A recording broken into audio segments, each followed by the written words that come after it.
Okay, good morning, everybody, and you're very welcome along to Chartered Accountants Ireland's webinar, focusing on governance in the charity and not-for-profit sector.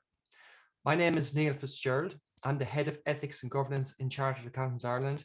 It's my pleasure to be your host this morning and to guide you through this interesting discussions we're going to have with both charity regulators, an interesting panel discussion.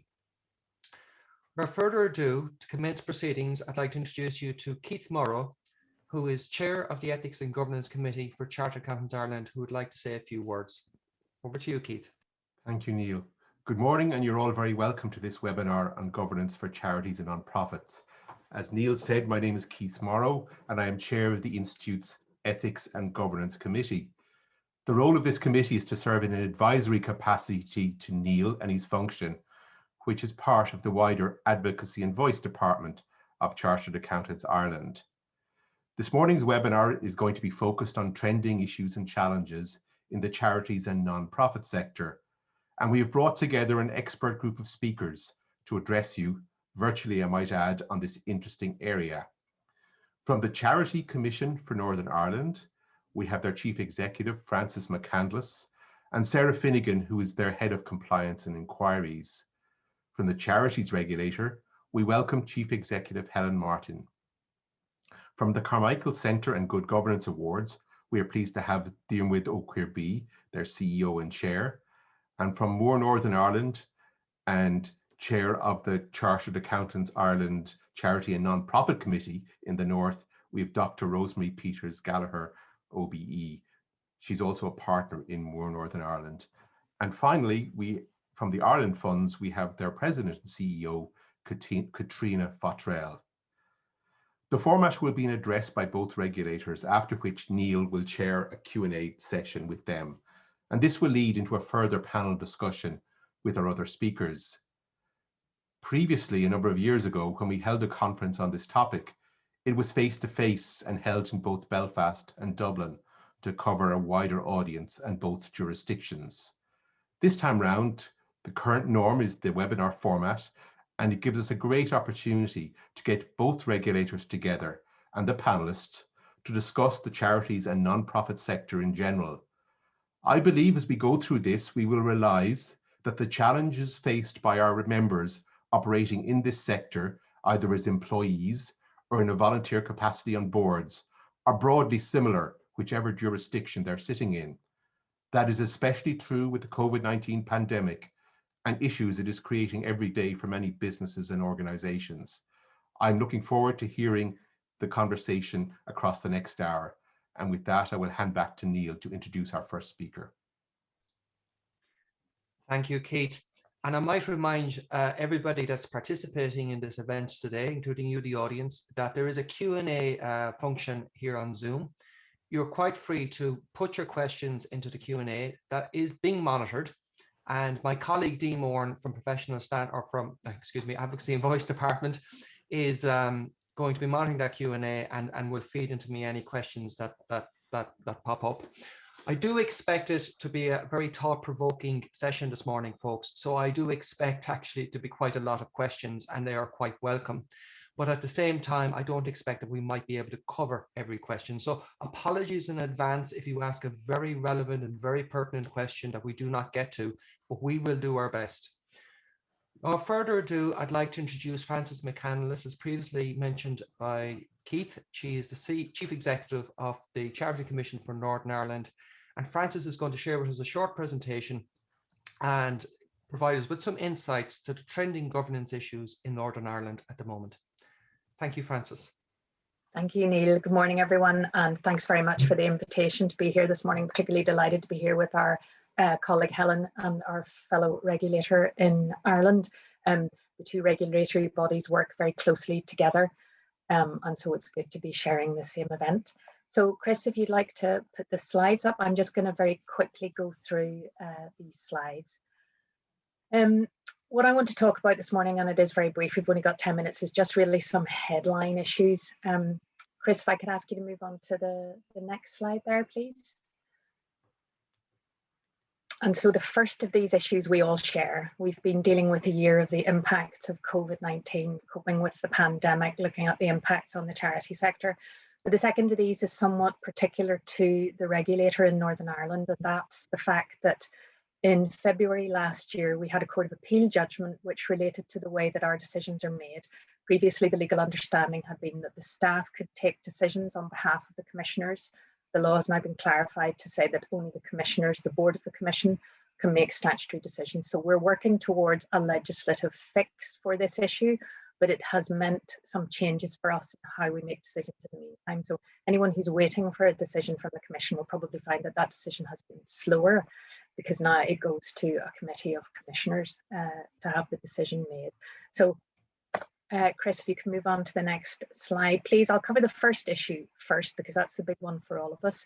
In the first part of the year, we, like everyone else, were scrambling to see what was needed from the regulator. So what was happening in charities, what kind of guidance was needed, were there any gaps in what was on our website? And we put a lot of time and effort, all of us, the regulators in Northern Ireland, Ireland, England, Scotland and Wales, in looking at what was happening, how the picture was developing and aligning the kinds of messages that we were putting out to charities.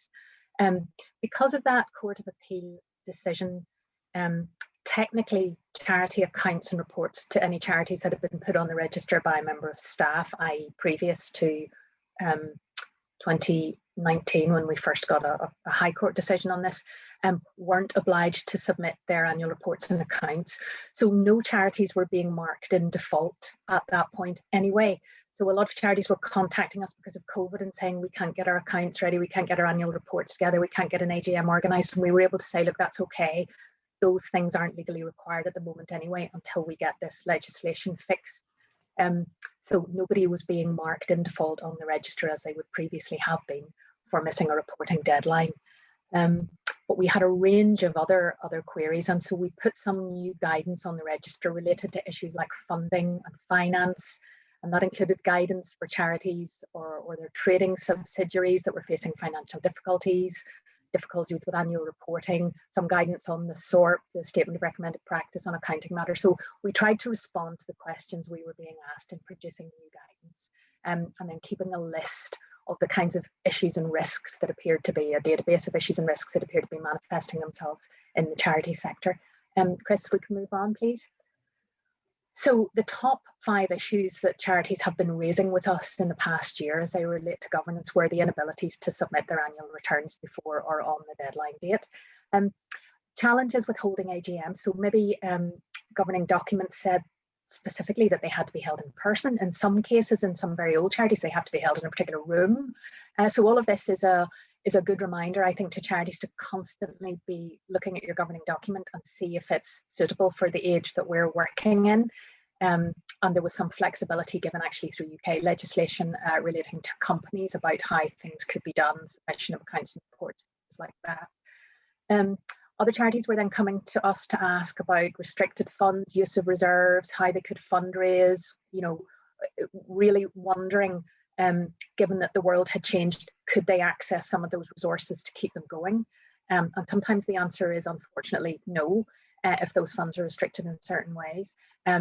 Some charities then really did find that because their funding sources had dried up, they had genuine material uncertainties regarding going concerns. And then some charities were finding that they had not much flexibility in their governing documents about holding meetings remotely or signing documents remotely. And again, that will be a lesson now that we have taken out of the pandemic, that charities should be looking to make sure that their governing documents are sufficiently flexible. Some governing documents were silent and people were just looking for reassurance from us to say, yes, it is okay, hold those meetings whatever way you can. Some charities were saying, look, we have a very, we maybe have an older cohort, say, of trustees who aren't comfortable with the technology, or we have a very kind of technology illiterate group of people that we're working with. And again, we do sometimes see those divides opening up in terms of who's comfortable with the kind of technology at the start of the pandemic and who wasn't. And I think now, a year on, everybody's. Chris, if we could move on, please.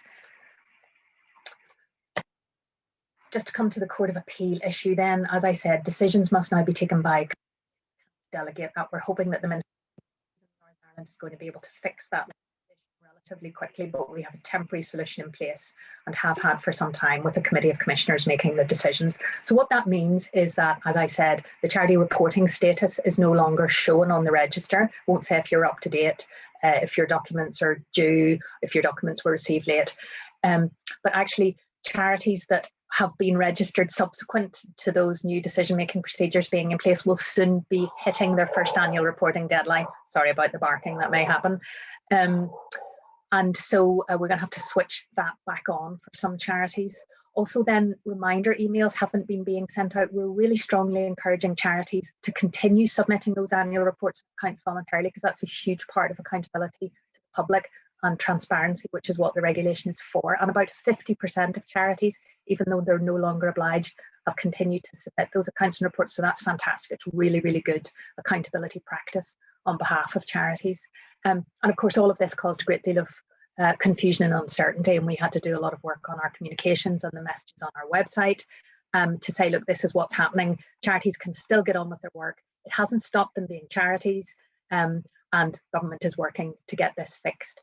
They can't necessarily call themselves registered charities if they were previously registered by staff, but all the details are still sitting there on our website, and funders and others can be assured that if they were a charity in law before this, they're still a charity in law now, and we're working towards a permanent solution to this.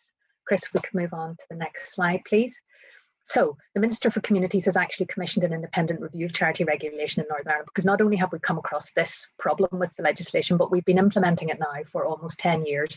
And as with any big piece of legislation, it's just really good to have a look and see if it's working. Is it doing what it was intended to do? And is there anything that could be done differently and might work better? So this is a real opportunity to review the operation of the legislation and us as the regulator. But in the meantime, we're continuing to carry out our normal functions. And as I said, really encouraging charities that are there on the website and were previously registered to keep submitting those annual returns and accounts voluntarily. The website for submission works just the same as it always did. And that means that the public can see what charities are doing. And then the final thing I want to talk about, Chris, if we can move on, is a bit of surveying, a big piece of trust and confidence research that we're just in the process of completing with the public and with charities, just to make sure that people trust charities, and if they don't, to find out why, to find out what the drivers of trust and confidence are, so that charities can increase the behaviours that drive public trust and confidence and enable them to get on with their work. So this research, which we do every couple of years, was conducted by an independent agency on our behalf, and they did the survey this February, and they did a stratified sample of 1,500 adults in Northern Ireland.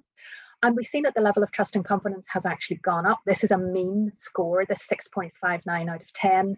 And last time we did that, which was actually 2016, it was 6.2 out of 10. So trust and confidence overall in charities has increased. And the level of trust and confidence in the Commission as well, we were very gratified to see, has gone up.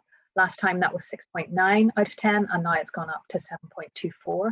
Chris, if we could skip on there.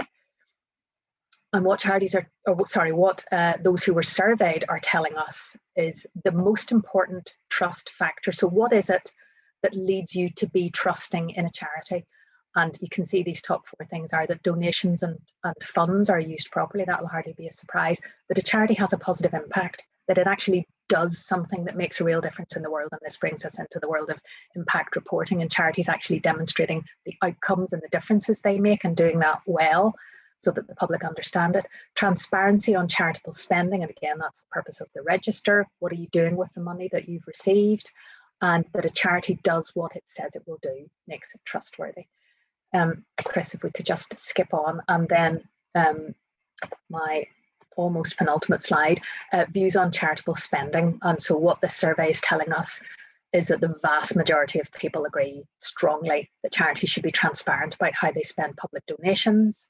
Large numbers of people are saying that they trust charities to spend their funds appropriately. Sorry about the barking again. And that charities spending too much of their funds on salaries and administration is clearly a bit of an issue for the public. Now, what the public understand as too much may not be what charities understand as too much. And this is a job for trustees to explain to the public what they spend and why. And so that's something that annual reports and accounts need to be focusing on, because that does clearly impact upon public trust. And then just briefly, Chris, my final slide, just to say that there's ongoing work as part of the SORP making body, which covers the UK and Ireland. We're involved in this. The SORP is being redrafted. The idea is that this time a number of engagement strands have been put together to generate ideas, and we very much hope that by listening to both users and preparers of charity accounts, we'll make the SORP more manageable, because I think particularly the smaller charities that need to use the SORP maybe often struggle with the requirements. And so consideration of tiered reporting for those smaller charities that are obliged to use the SORP is being given this time. So that work will go on for a number of years, but just to let you know, given the audience we have today, that work is ongoing. So Chris, just my final slide is where you can contact us if you need more information. There's a great deal of guidance on the website, and I would encourage you, if you have any questions after this event today, to go there and hopefully you'll get them answered. So thank you. Thank you, Frances, for that whistle stop. That was very interesting. I do know that your dogs get very animated around whether the funds were being spent appropriately in a charity. So perhaps that's perhaps they know something we all don't. So thank you very much for that. I do have some questions for you, Frances, but what I'm going to do is I'm going to give the audience some time to kind of collate that information, digest that information, put some questions into the Q&A box. And in the meantime, if Helen wants to step in, and let's hear from the Republic of Ireland perspective in terms of the trending governance issues from the Charities Regulator perspective. Thank you, Helen. Okay, thanks very much, Neil, and thanks, Frances, for that. A lot of what Frances was talking about there, I'm conscious that, you know, I have 10 minutes to get through here in terms of the Charities Regulator's perspective on what's going on in the governance sphere. But I would echo some of what Frances was saying there in relation to the huge impact, obviously, that COVID has had on the sector. And it was something that we saw very early on, obviously, in terms of the contacts that were being made with the Charities Regulator in Ireland, and also the kind of information that we were struggling really to put up to make sure that we had information available to charities and guidance that reflected the particular types of issues that the pandemic was creating for them as charities and in terms of trying to provide services. So on our website, obviously that is all still there. We have updated FAQs. When particular issues come up in the context of COVID, we look to add to those frequently asked questions and the answers that we give to them. We also came out with guidance that, as some of you be aware, in relation to reserves. That was a question that Frances had touched on, as well as something that had come up in Northern Ireland too. And it also issues around, going concern, the fact that charities were concerned, and certainly from the survey that we did last year, there was a significant number were concerned that they wouldn't be able to keep going. So that's something that we're keeping under review and certainly trying to respond to in terms of the reaction of the Charities Regulator to make sure that we're supporting the sector during that time. So last year, you would have seen, unlike the situation in Northern Ireland, there is a very clear statutory obligation that continued in Ireland during 2020 in relation to the submission of annual reports. Unlike Northern Ireland, we haven't ever had provisions in place or requirements in place with regard to the submission of accounts. But the annual report is therefore even more important as a result of that. We hope in future that we will obviously get greater transparency around the finances of charities, but that requires an amendment to the Irish legislation before we can go ahead with that. So what we did in relation to the annual reports is that, we extended the dates, because we were obviously getting a lot of feedback from people saying all of those issues that Frances had mentioned there, not being able to meet, not being able to sign off their accounts, the audits not being completed, whatever was needed in order to be able to provide the annual report to the Charities Regulator was an issue for some charities. So as a result, we ended up extending the date ultimately into December last year. And what I would say is that we actually got there was a very high level of compliance, nevertheless, notwithstanding the year that was in it. And that is a real testament to the work the charity trustees across all charities put in last year. It was just phenomenal. And so it was really, really great to see that complying with obligations, but also wanting to ensure that they got their message in about what they had done in the previous year was still to the forefront of the work that charities were doing last year. So in terms of the level of compliance, I think we had over 80% of charities had submitted their annual reports for 2019 last year, which was great. So moving on in terms of the focus for the Charities Regulator, just to say that in terms of the numbers that we have of charities in Ireland, we've got over 11,400 registered charities as at the end of February. And we've 74,690 charity trustees, which is a significant number. So these are all people who are working day and night to keep their charities afloat and to deal with all the different challenges that we're seeing at the moment.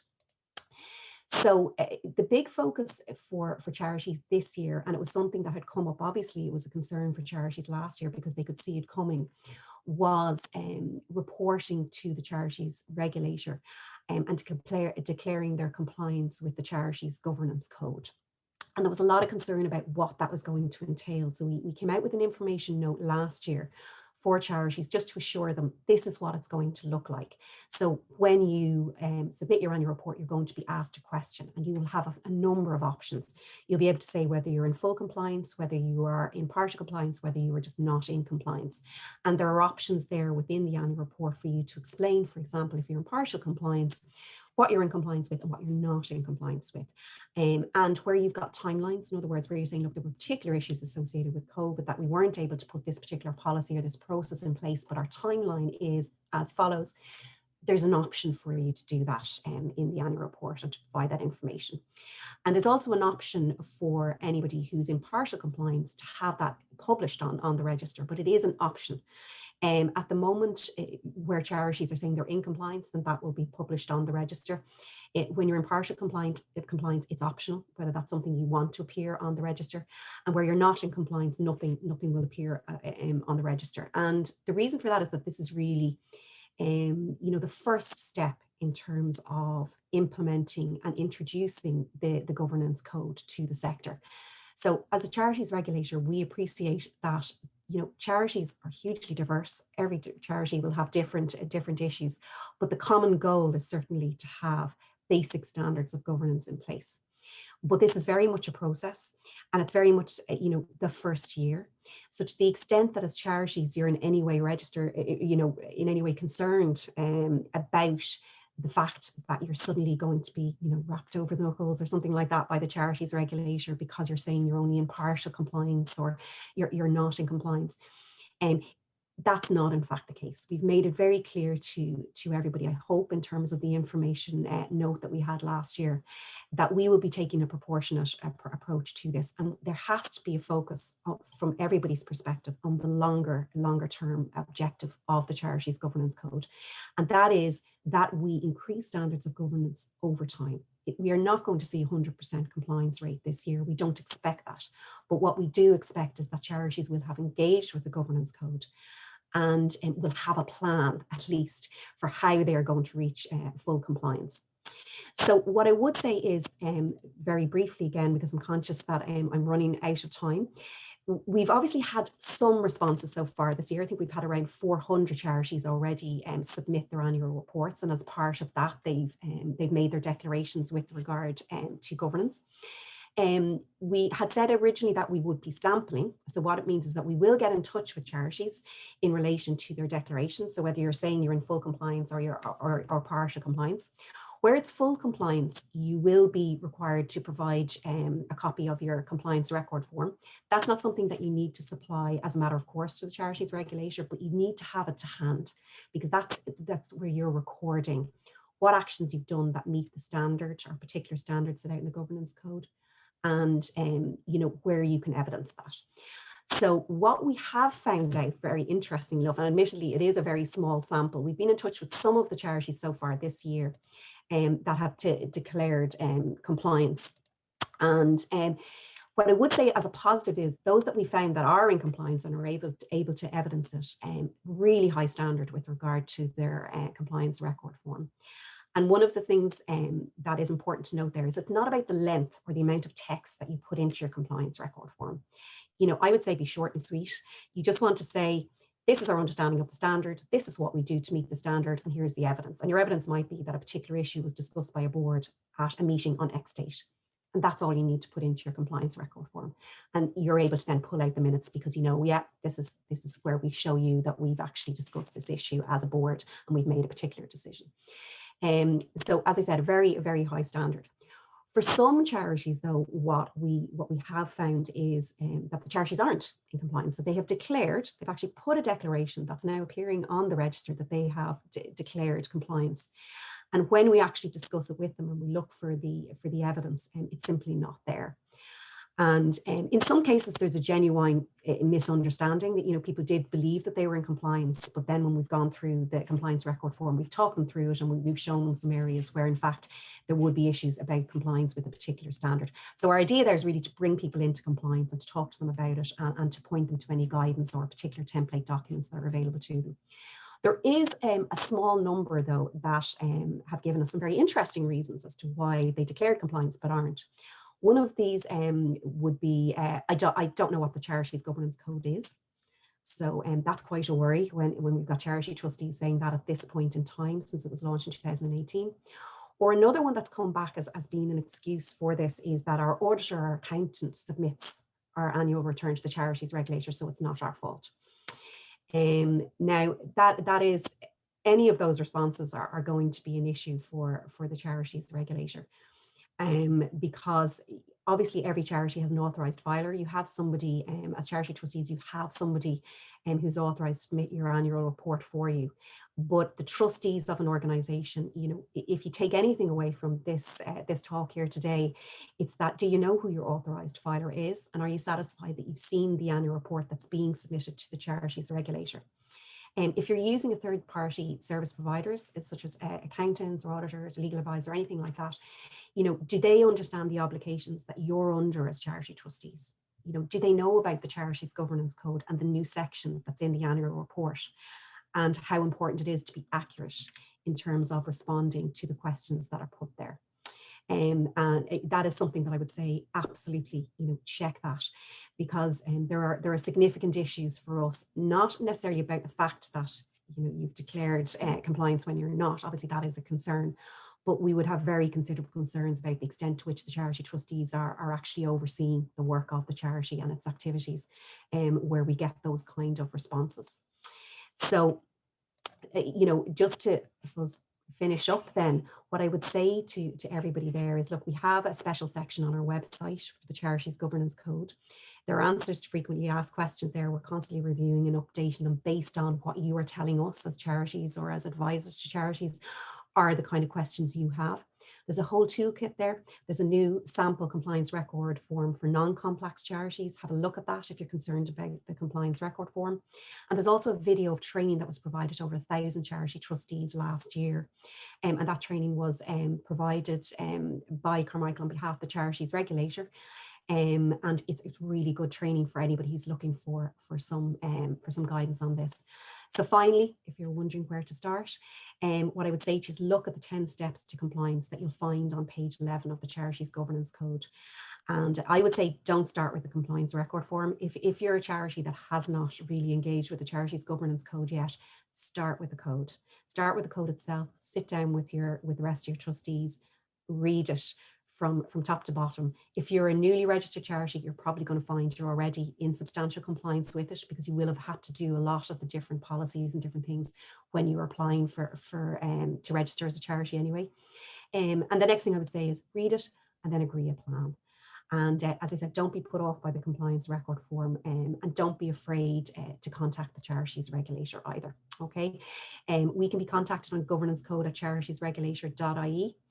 And, you know, please do let us know what your questions are, because if we know what those questions are, we can answer them, and we can also decide whether more guidance is needed both for you and for others in the sector. Okay, so I'm going to finish up there, Neil. I hope I haven't gone too far over my time there. You're absolutely fine, Helen. I might, thank you for that. I might add to that list of permutations in terms of what you've seen in terms of completion of the compliance record form. Is I can't emphasize enough for charities to engage with their trustees, or to engage potentially with people within their network in other charities, to get somebody to look at the client's record form. Because in my experience of looking at some of these forms is sometimes charities undersell themselves in terms of where they think or how they think they are compliant. And for example, I'm just one example comes to mind is people think about the performance management system. and they might think that they need to have some big sophisticated formal staff appraisal mechanisms and gradings and all of this, when in fact the fact that you might be a small charity working closely together with your staff on a day-to-day basis, and you meet every 2 weeks to appraise the situation, there is your appraisal system, you know, there's your performance management. So sometimes I think charities might undersell themselves in completing the compliance record form, and they might be more compliant than they think they are. So you do have that permutation as well. So thank you, Helen, and thank you, Francis. And I might ask Francis and Sarah to join us now, join myself and Helen. This is the benefit, folks, of being an all-island body, and this is, we can pull together the Northern Ireland Charities Regulator and Republic of Ireland Charities Regulator, and we can have all-island discussion about the governance issues affecting charities across the island of Ireland. And folks, it shouldn't surprise us that, you know, there's not massive differences between the types of issues. COVID-19 affects us all, and the types of the issues in the challenges in raising the standards of governance for charities in the sectors in both jurisdictions are the same. So I just have a couple of questions, and I can see the Q&A box flashing at me there, and I'm going to turn shortly to Dee. I'm not going to hog the limelight. I'm just going to have one or two questions for both Francis, Helen, and Sarah. And the very first one is, I can't help, but as an accountant, as a chartered accountant, I can't help but notice both of you mentioning going concern. And I think, Francis, you actually specifically mentioned material uncertainty as well.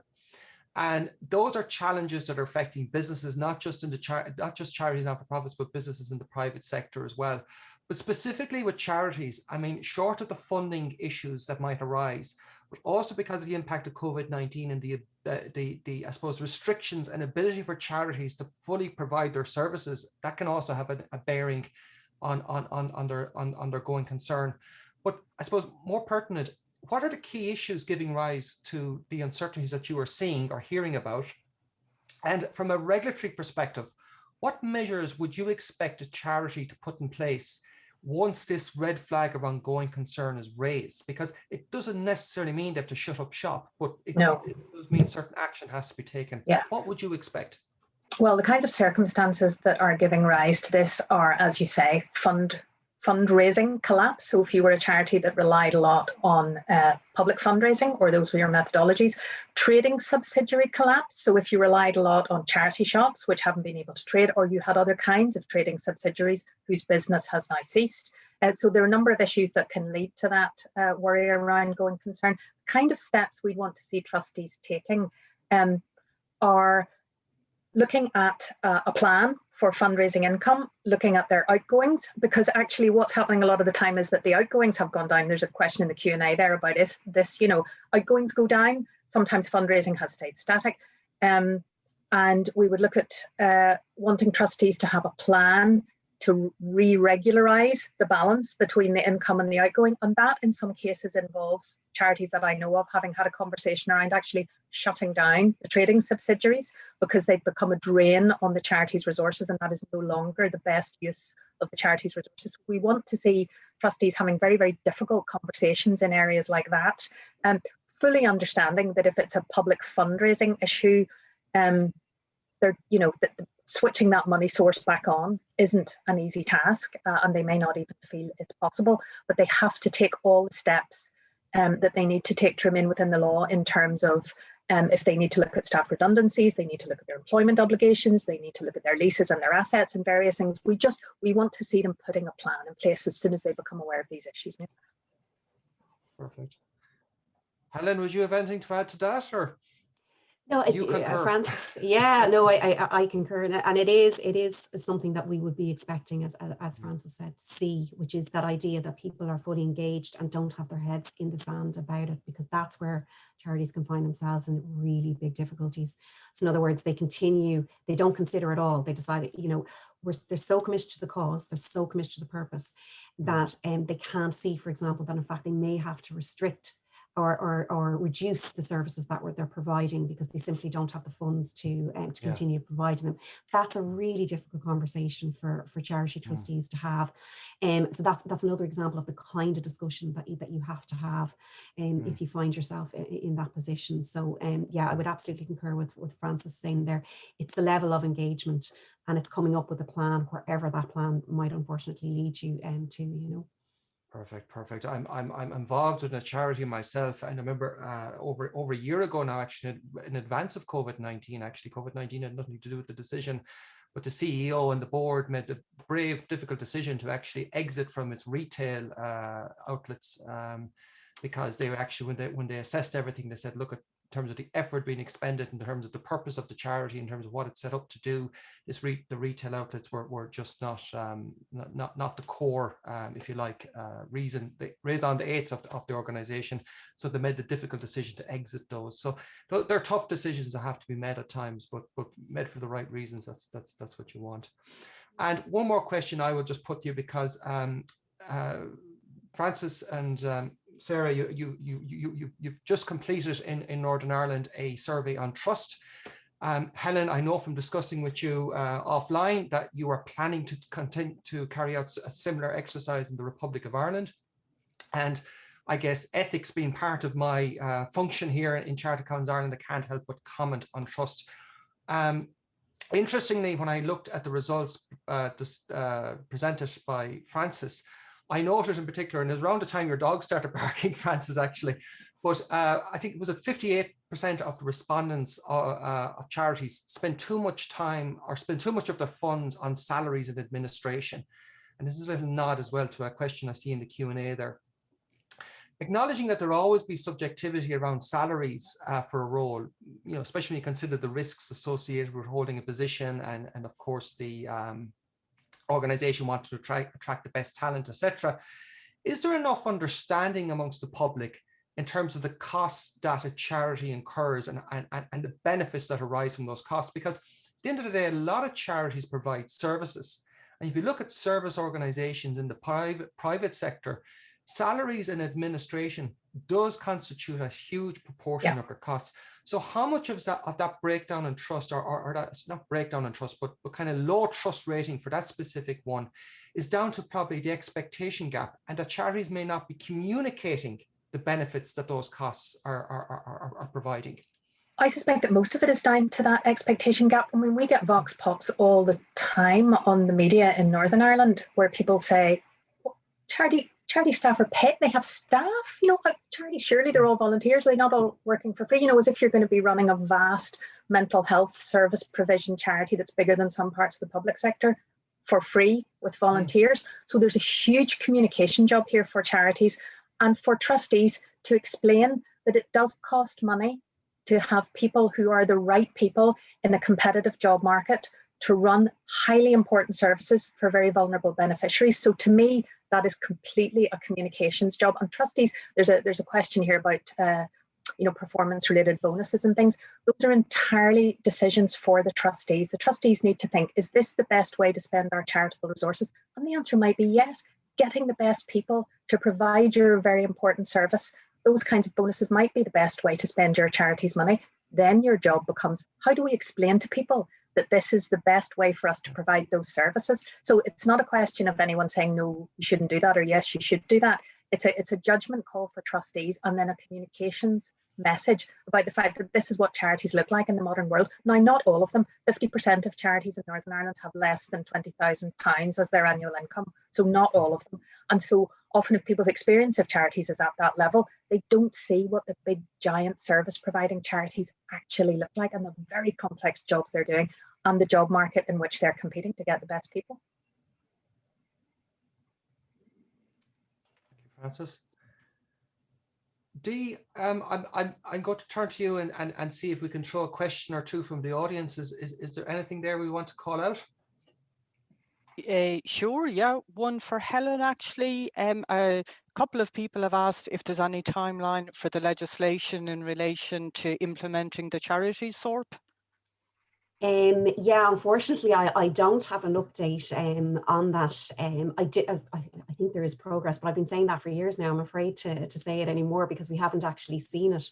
What I would say that the Charities Regulator has consistently since 2017, when we first saw the legislative amendments, been working with our department to try and move those amendments on. And it was mentioned in the programme for government as being something that the government was committed to. So I would hope that we will see some movement in the next few months. But I am conscious that I have said that before. So it is really difficult. Obviously, it's not for the Charities Regulator. We don't move the legislation. It's ultimately for the Minister and for the government.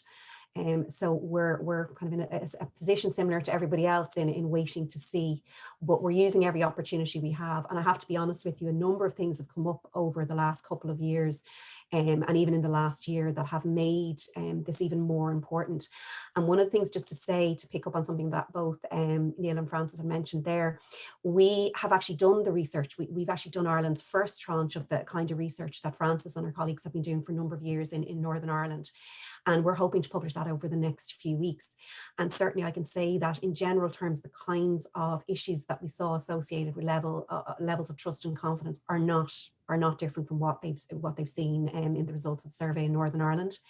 And what has come across really strongly is transparency on the part of charities about what they do. So saying what you've done in the previous year, how it was a benefit, how you were delivering it, and really delivering your message about what your charities does. And yes, you do have administrative costs as charities, particularly if you're a service providing charity. And it's a challenge for you as trustees to go out there with that transparency and say, these are the costs. This is what it costs us to provide the service, but here are the benefits. Here's the connection between what we pay and what we deliver, and this how it benefits society. So it's very much one for charity trustees to take forward on an individual basis with their own charities, because at the end of the day, we're all competing, all charities are competing for funds. So it's, I would think the transparency in future and things like being transparent about your compliance with the governance code and commitments to good governance are going to be the kind of things that you can use to distinguish yourselves in future.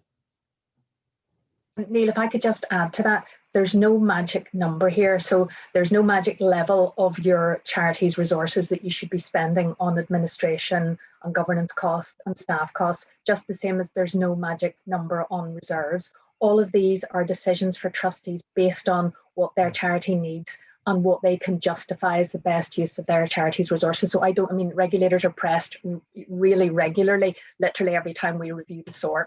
Could you just put in a really helpful number of months of reserves that we should build up, or could you just say what's an acceptable level to be spending on admin? There is no magic answer there. It really is specific to every charity, and those are decisions that trustees have to make and then be comfortable in justifying. Yes, totally agree with that, Francis. And sorry, just one other thing, Neil, then as well, just to say that, what we saw back in our survey as well was this idea around the transparency with regard to finances. That came back really, really strongly from the public. And so obviously in Ireland, we don't have charity SORP. It hasn't been introduced as of yet.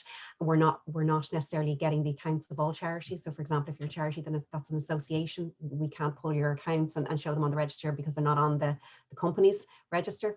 But there's no reason why charities can't be transparent about their own accounts in the meantime. And what we would say is, if you really want to increase levels of public trust and confidence in your own charity, is what you have control over, then you need to be really considering very strongly about detailed accounts and making it very clear how you're spending the money and the funds that your charity raises. Yeah, and absolutely, Helen. And I think you don't have to wait for SORP to be some sort of legislative mandatory requirement. In fact, quite a lot of charities in the Republic of Ireland apply SORP. And I guess that's evidenced by the amount of submissions in the Good Governance Awards. I know Dermot is probably smiling now at my little plug there, but a lot of charities do actually apply to SORP. So it is it's a very transparent standard. And, one could argue that the smaller you are, the easier it probably is to comply with, acknowledging the fact that it's probably a different format than you're used to. So you don't have to wait for it to be a legislative requirement. Nevertheless, we are still waiting the legislation on it. Okay, well, listen, Francis, Sarah and Helen, thank you so much for traveling all the way to your desks to join us this morning. I'm going to give you a break. So I'm going to invite you to mute yourselves, turn off the cameras, and sit back and watch some other people do the work for a while. And I'm going to invite Rosemary, Dr. Rosemary Peter Gallagher to turn on her camera, along with Diarmuid O'Querbui and Katrina Fottrell to join me for the panel discussion. So you are all welcome. And oh, there you are. Katrina, you had dropped off my screen and I thought you'd gone missing on me. I can see you now. Here. You're all very welcome. And I'm not going to go through your bios and introduce you. That's all available on the website. But needless to say, I have Diarmuid O'Querbui, Chief Executive of the Carmichael Centre and Chair of the Good Governance Awards in Ireland. I have Dr. Rosemary Peters Gallagher here from Moore, Northern Ireland, and she's also Chair of the Chartered Accountants Ireland Charities and Not-for-Profit Committee in Northern Ireland. And we have Katrina Fottrell, who is the CEO and President of the Ireland Funds. So I am going to knock straight into it. And I guess I'm going to put my first question. Diarmuid, I'm not picking on you, I swear. I'm going to put the first question to you, but it's open to the panel to discuss. And the reason being is because we're talking about SORP just now. I just want to get your perspective from your oversight of the Good Governance Awards and I suppose the work you do supporting the charity not-for-profit sector through the Carmichael Centre. We are used to seeing high standards of governance with most charities, but do you see a rising standard of governance across the sector as a whole? Yeah, yes, I do. And there are a number of factors for that. And I do think a lot of it would have come from having a regulator in the sector, and the regulator is still relatively a new entity in the charity sector in Ireland. That has created a lot more awareness on compliance and transparency. The governance code is another pillar in that, and I know it is one that is causing quite a lot of angst for charities, but once implemented and once being compliant with, it will lead to better run charities. And part of that then is what we'd say in the governance award is where we want to recognize those charities that are stepping up and being very transparent and accountable for what they do, what impact they're having, where they get their money and how that use that money. So overall, yes, I do see a much greater awareness.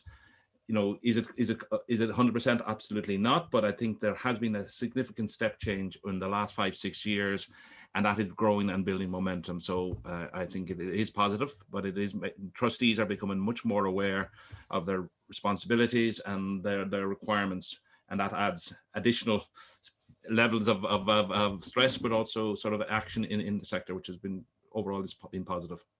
Okay. And Rosemary, in the Republic of Ireland, the situation is the Charities Regulator has actually issued a charities governance code and given kind of a timeline for charities to comply with this. Of course, in Northern Ireland, the Charity Commission in Northern Ireland, they don't have an actual regulatory governance code, if you like. So how is the situation in Northern Ireland? I mean, is the standard of governance demanding of a governance code, a regulatory code, or how is that demonstrated in Northern Ireland? Well, I wouldn't go so far as to say that it probably needs Neil, a governance code. I mean, we've had the commission here for some considerable time now. Yes. And they're very helpful with charities. I've been involved with charities for more years than I care to remember. And I've certainly seen a significant improvement in governance and accountability and transparency. Obviously, there was when the charities legislation first came out, all those years ago now, in 2009, there was a bit of concern around amongst charity trustees that how were they going to cope with all this. For the smaller charities, it can still be challenging, but I have seen a big increase and a big step up from the sort of medium larger charities, certainly those that we work with and colleagues on the committee also work with.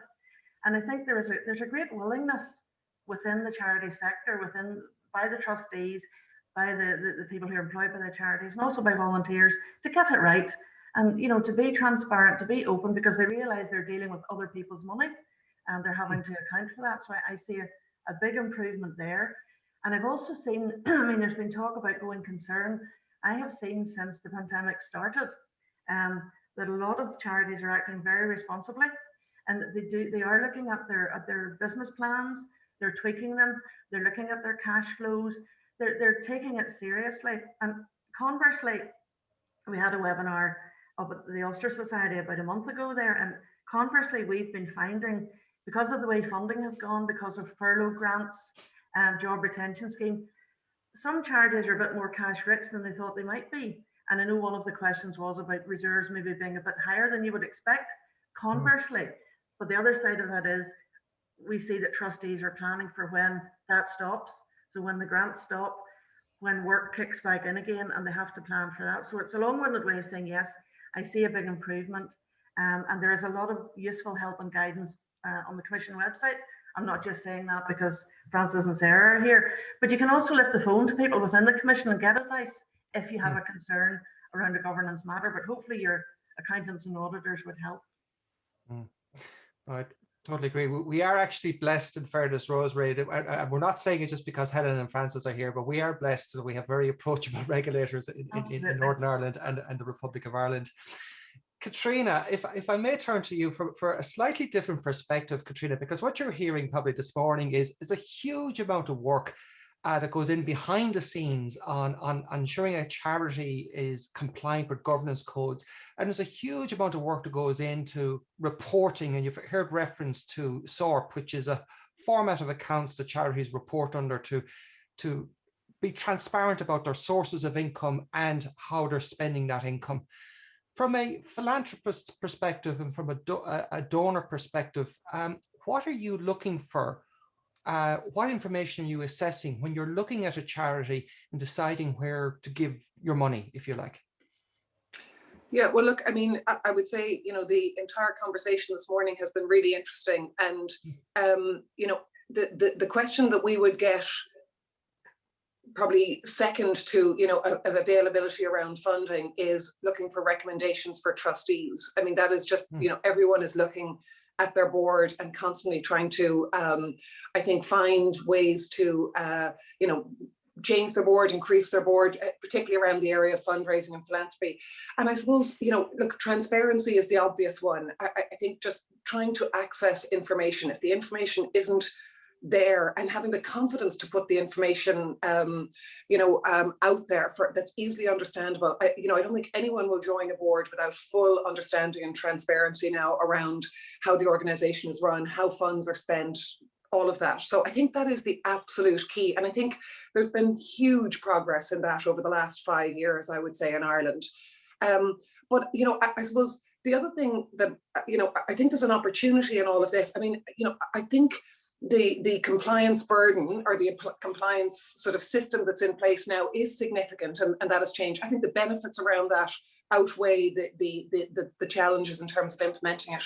But I think that charities over the last year have been extraordinary. I mean, I think if you look at how they have responded, and the big question that we constantly put out to donors as we approach them on behalf of charities or around particular areas is what would have happened in Ireland over the last 12 months if charities hadn't stepped up the way they have, if they hadn't responded. And I think the ability to pivot, you know, that word we're all exhausted from, but you know, has been extraordinary. And you know, there's a real wear and tear, I would say, 12 months in, and a kind of an over-reliance on the resilience that charities are showing, and the sort of pressure that puts on trustees is I think pretty critical. At the same time, you know, accessing trustees, where both Francis and Helen mentioned around issues around board meetings and trustee meetings in the remote world, where they can happen remotely, and organizations have adapted to that. I would say there's much higher attendance, much deeper engagement with trustees. All of that has to be an opportunity, I think. You know, for organizations that are looking to get more philanthropic funding, and most are at this point, as Francis mentioned earlier, all funding has been turned on its head over the last year. You know, taking time and being thoughtful about that, and not going after the usual suspects, and communicating how charities are spending their money, what their needs are. I think all of that is actually an opportunity. But I think we feel really, you know, there'll be some uncomfortable conversations that are going to have to be had over the next year about about the going concern, about the possibility of mergers, about the sustainability of organizations. And philanthropists and grant making organizations will look at all of those and see, are those conversations being had through this process, through this time. Rosemary and Dermot, Katrina makes a very good point just there about the fantastic work that all of these charities have been doing in the last 12 months in the island of Ireland. Will we expect to see some very interesting reads when we look at the annual reports this year for these charities? What are the key things that charities need to think about communicating in the annual reports for 2020 to tell that story of all this fantastic work that's ongoing? Yeah. If I could kick off, I agree entirely, Neil. I mean, it has been a very challenging year, a very unusual year. I mean, there will be a number of charities who've obviously had to make cuts and have had to make redundancies. That's the sort of dark side of it, or the negative side. But there has been a lot of positivity. A lot of funders and donors have been very accommodating to charities. The charities have been quite imaginative in how they're using funds. So that's a good news story to report. And there is still funding available, believe it or not, from various sources. And the charities have been working very hard to do that. So they really need to put that in their annual report and sell themselves, so that when they're looking for funding from the likes of Katrina's organisation, that they have a good story to tell. It's not all been doom and gloom. Having said that, there will be some difficult decisions to be had and to be taken over the next few months. So it's a matter of, it's a double-edged sword. So it's a matter of setting out what they've done that's good, and then trying to overcome what has been a bit more negative. But there will be casualties. There's no doubt about that. There's no doubt about that.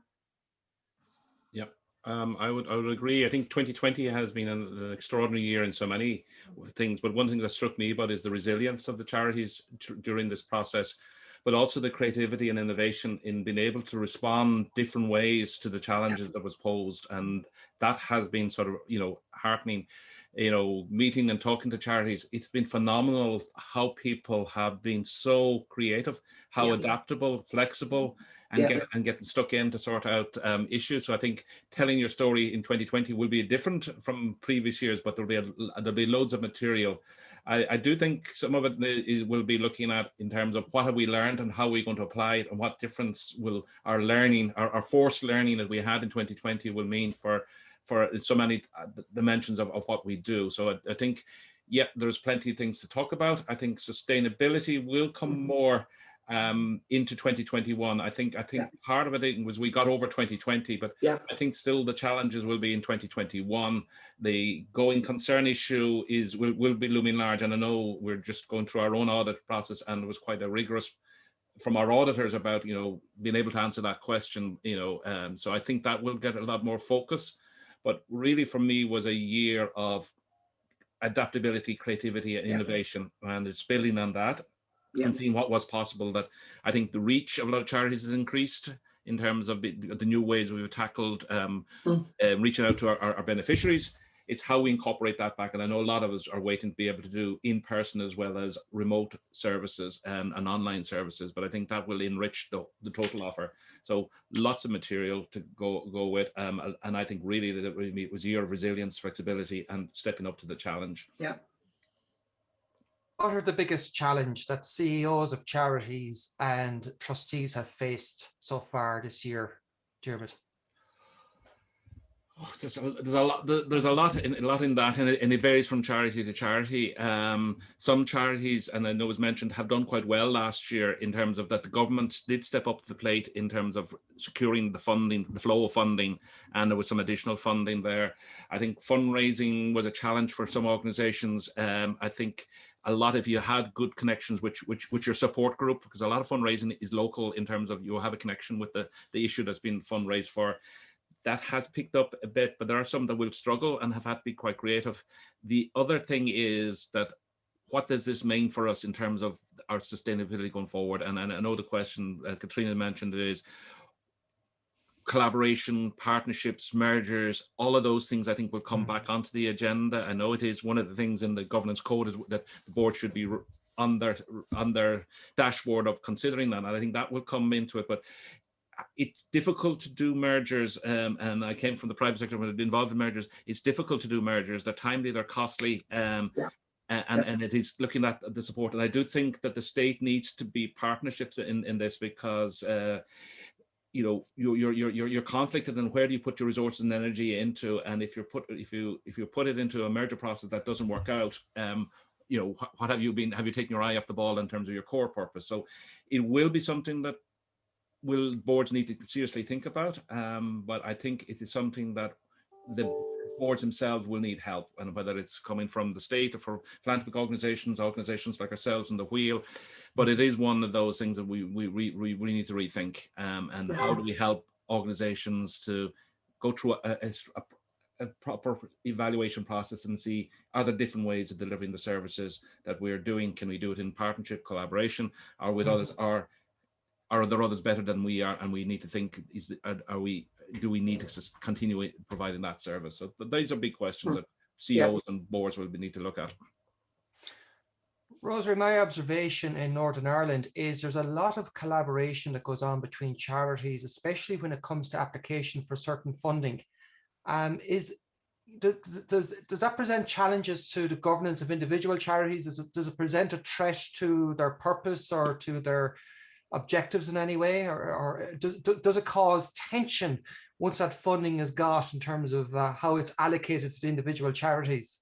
Well, I suppose, Neil, it could be, but I think, I mean, when charities are applying, they're coming together to work together. There's a willingness to work together. There's a spirit of cooperation. And then when the funding is received, if it's managed properly, and I think it's all about managing expectations and managing it properly, so that there's no room for any disagreement over who gets what and how it is spent. I mean, we're all human beings. There's obviously going to be issues on occasion, but on the whole, it seems to work quite well. And with charities working together, they can apply for larger amounts of money, which is to everybody's benefit. So yes, there is the possibility that there could be problems, but on the whole, it seems to be managed quite well. It's all down to spirit of cooperation, transparency, openness, all the things that charities should be about anyway. Katrina, what sort of information are you looking for from a charity in terms of when you give a certain amount of money? Are you waiting until the annual report comes out, maybe 12 months from the date that you give the money? Are you looking for kind of more real-time or more regular updates on terms of how the money is being used and spent? Well, I suppose I think you're looking for a bit of both, and I think the magic is in the both for donors. I think at the moment we can't over communicate with our donors. You know, we're not getting in front of them. They're not getting to see or meet beneficiaries or meet colleagues or staff or fellow board members. And you know, you feel a year into this, you can sort of begin to feel the strain and the sort of, you know, the stretch that causes on both people internally in the organization, but also on trustees and donors. Just keeping that connection is so challenging. And I think the other thing is that, you know, everybody has been impacted differently by this over the last year and will be over the coming year. And so you just never know what's going on in anybody's, you know, environment. So keeping relevant to your donors is absolutely critical. I would say that many organizations have great constant stories to tell. It goes back to communications. Are there individual stories? Are there questions you can ask your trustees, your donors, to get help on certain things at the moment? I think, you know, going back to your earlier question, you know, going into year 2 of this is going to be a full 2-year situation. And there was a bit of momentum that carried us all through 2020. We'll get through this. You know, I had you in my budget, all of that. This is a different year, and I think it's going to be much more challenging this year for corporate to stay in front of corporate budgets, to stay in front of individuals. You know, we don't know how our individual donors are doing. So I think that hard information is always going to be looked at. What's the impact you're making? How many people? What are your expenses? What are your overheads? What's your budget? But that soft information, how are you changing people's lives? How are you impacting on your beneficiaries? That needs to be constantly fed out to donors, I think. And in general, going back to what we were saying earlier, there's lots of great stuff happening on that. And I would say just don't like over communicate, don't under communicate in this environment. Keep stuff going out, even if they delete it, they know you're there, or try and arrange calls. And I know everyone's got Zoom fatigue, but I find smaller gatherings, we're finding donors' attention. Your donors aren't traveling as much, they're not commuting as much, they have a bit of time. If you can get them together for, you know, either with each other, nothing beats in person, but keeping that connection, I think it's worth giving it a try. And if you've got a great beneficiary or someone who's working, you know, who's changed how they're working and has got some more stories to tell, or some really impactful stories to tell, I think that is worth keeping going. It's going to be very challenging. With another year of this at least, we have to stay in front of our donors. Rosemary and Dermot, this is great for, I suppose, the larger charities, the ones that are lucky enough to be the recipients of philanthropic funds, if you like. What about the smaller charities, which make up the majority of charities in both Republic of Ireland and Northern Ireland, and are probably more local and community based, and, you know, have not probably got the same resources to go into the palaver and detail of detailed regular updates and reporting? What can they be doing to, I suppose, increase the transparency in terms of what they're doing with the local donations that they're receiving, and assuring people and reassuring trust, if you like, in them from a governance perspective within their local communities? We are in the middle of a program of workshops to help people to write their annual report, to tell your story, and it's targeted at the smaller organizations, those under 250,000 income. That's 60% of the charities in Ireland would fall into that. And a lot of times is that they didn't know they had license to tell their story. And that this is one of the big reveals. You know, we've today with 3 workshops all over in Donegal and Waterford, just going with small groups and say, look, the importance of telling your story, the importance of communicating with your stakeholders, your community, your beneficiaries, your potential volunteers, those people that are going to come onto your boards, those people that might want to support you. You have fantastic stories to tell, and it's local, it's within your area. People don't necessarily know what you do. And that's one of the things we tell people. Don't assume that your local community knows what your charity is doing and the work that you're doing. You need to tell them. And as Katrina mentioned, don't fail to communicate, because a lot of times people don't know. And so your job as a trustee or as a CEO of a small charity is get your message out there. And it doesn't have to be War and Peace.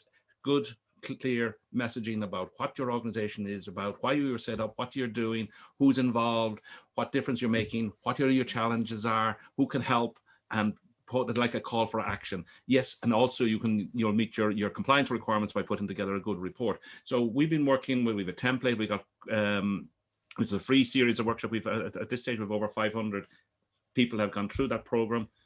And what one instructor is that hunger for people to learn. To, you know, nobody told me how to do an annual report.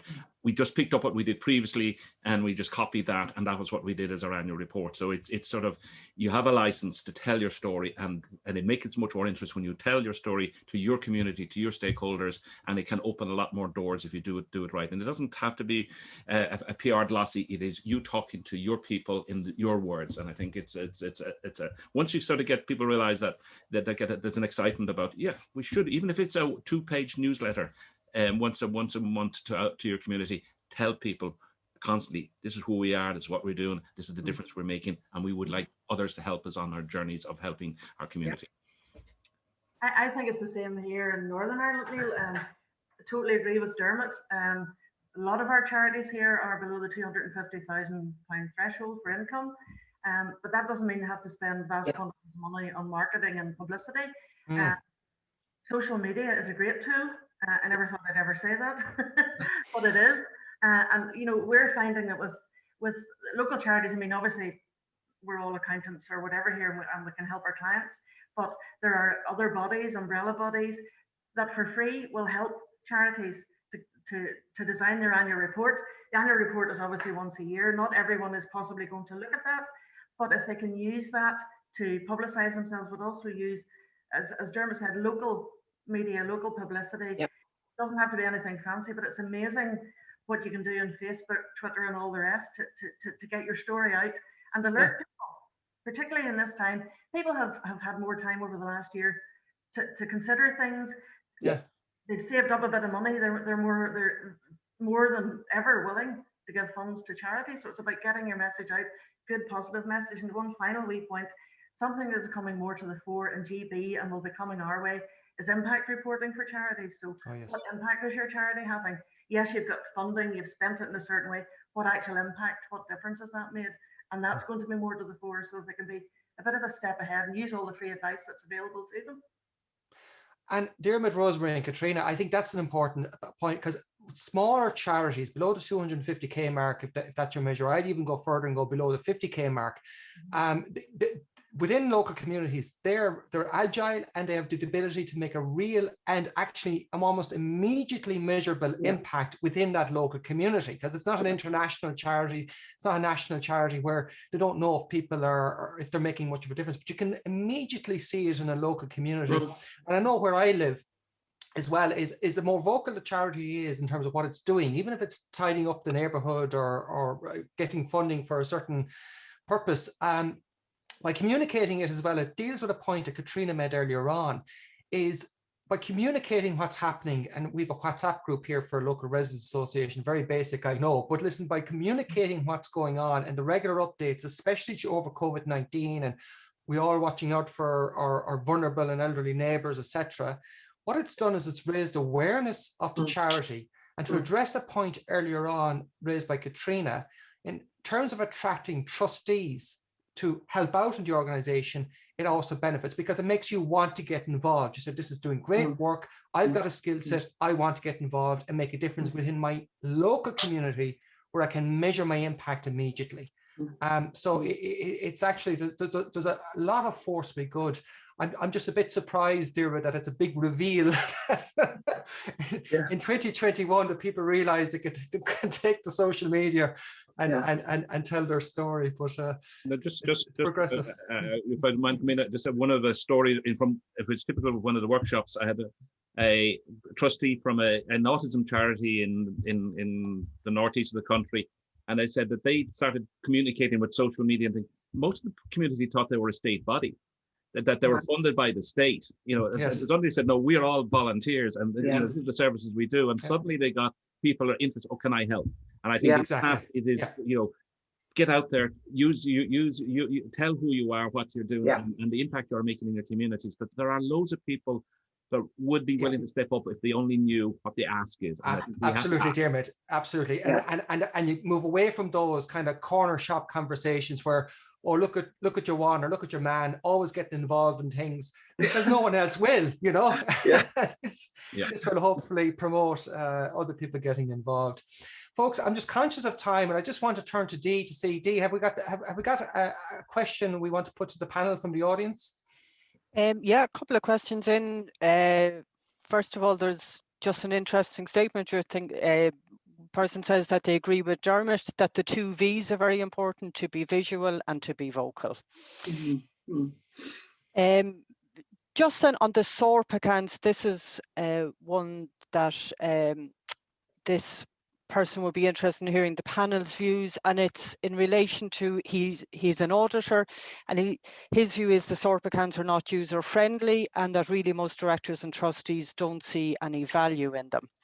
And that FRS 102 accounts gives a clearer view of the company's activities. Income and expenditure account is much easier to understand than restricted, unrestricted, etc.